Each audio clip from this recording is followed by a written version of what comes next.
আল্লাহ বলে এই দুনিয়ায় আমি রব্বুল আলামিন আমার বান্দাদের মধ্যে কর্ম আমি আল্লাহ নিজে বন্টন করে থাকি।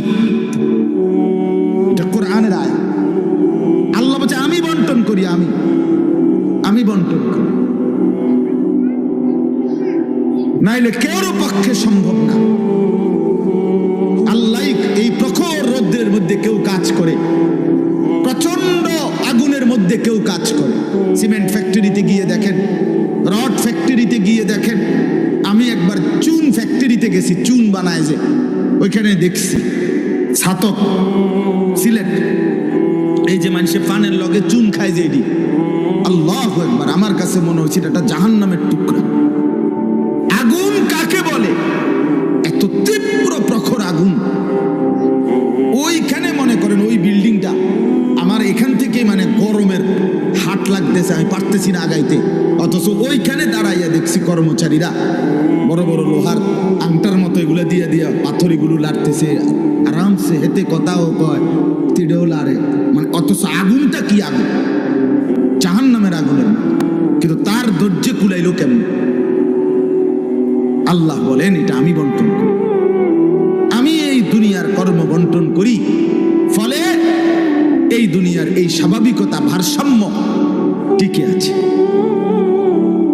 আমরা আল্লাহর সাথে বেশি তুচ্ছ অবজ্ঞা করছি, আমরা জানি না আমাদের শেষ পরিণতি কি। ওমা কাদারুল্লাহ হাক্কা কদরি, আল্লাহ বলছে বান্দা তোমরা আমাকে যথোপযুক্ত কদর করলা না। ফাসসামাওয়াতু মাতওয়িয়াতুন বিয়ামিনি, আল্লাহ বলে জানো বান্দা আমি সেই আল্লাহ যে চাইলে এক সেকেন্ডে এই 7 আসমান একটা পলকের মধ্যে মিনিটের ভিতরে গুটাইয়া আমি আমার কুদরতি হাতে নিয়ে আসতে পারি। তুমি কোন নেতার উপরে ভরসা করে অহংকারী করছো? কিসের? তোমার এই বিল্ডিং না, তোমার এই টাইলস, তোমার এই 5 তারার ফাইলিং, তোমার এই ইঞ্জিনিয়ারের নিশ্চয়তা, আপনার এই সয়েল টেস্ট রিপোর্ট, এটার উপরে ভরসা করে আপনি অহংকার করছেন না। স্বামী বিদেশ, এ কারণে মা বোন বাজারে ঘুরছেন না।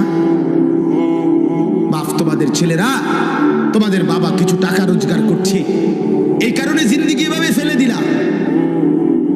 এক ওয়াক্ত নামাজ পড়তে মন চায় না, তাহলে আল্লাহ লাগবে না বন্ধু? না, মালিক লাগবে না? সোজা কথা, অনুভূতি জাগা দরকার দোস্ত, বিবেক জাগা দরকার। বলেন সারা দিনে মোবাইল টিপে জিন্দেগির কি অর্জন হচ্ছে?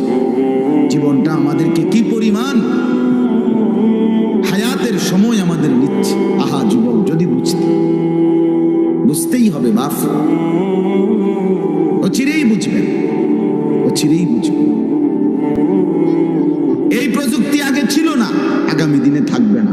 ফেসবুক থাকবে না, ইউটিউব থাকবে, যেহেতু আগে ছিল না, সামনেও থাকবে। কত প্রযুক্তি তো নাই। ফিতাওয়ালা সেই ক্যাসেট এখন নাই। তখন কি ফিতাওয়ালা ক্যাসেটওয়ালারা ভবিষ্যৎবাণী করছিল যে এটা আর থাকবে না? পাতলা পাতলা যে সিডি, এগুলো তো এখন নাই। তখন কি ওই সিডিওয়ালারা ভবিষ্যৎবাণী করছিল যে এগুলো থাকবে না? এটাও থাকবে। ওয়াখলুকুকুম মা লা তা'লামুন, কুরআনুল কারীমে আছে আল্লাহ তাআলা বলেন ওয়াল খাইলা ওয়াল বিগালা ওয়াল হামিরা লিতারকাবুহা ওয়া জিনা, আমি আল্লাহ তাআলা গাধা, ঘোড়া, খচ্চর তোমাদের যানবাহনের জন্য দিয়েছি। মজার কথা হলো এরপরে আল্লাহ বলছে এরপরে আমি অচিরেই সামনে আরো অনেক কিছু বানাবো, সৃষ্টি করতে থাকবো যা তোমরা জানো না।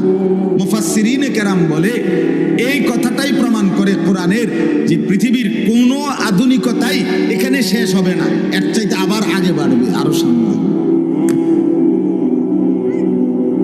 বুঝেন নাই কথাটা? আধুনিকতা এখানে শেষ, এখানে শেষ।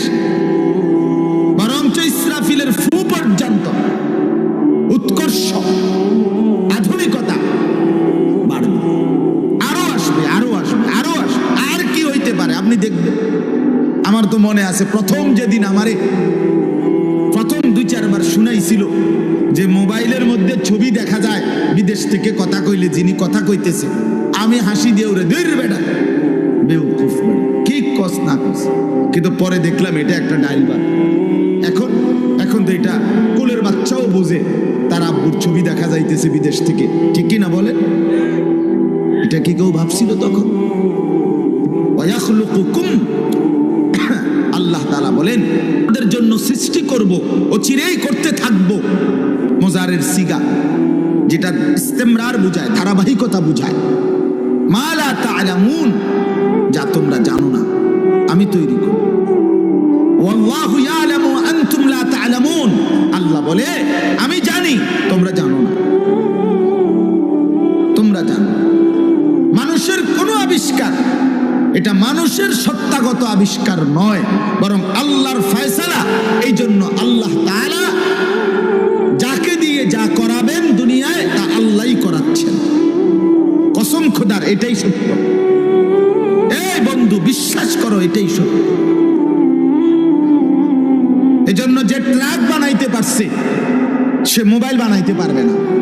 বলে তুমি এত বড় ট্রাকের মতো একটা এত বড় যন্ত্র মেশিন বানাইছো, একটা গাড়ি বানাইতে পারলে তো এই ছোট্ট মোবাইলটা তুমি বানাইতে পারতা না? সে পারবে না।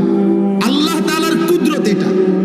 কোরআনে আল্লাহ বলছেন নাহনু কাসামনা বাইনাহুম মাঈশাতাহুম ফিল হায়াতিদ দুনিয়া।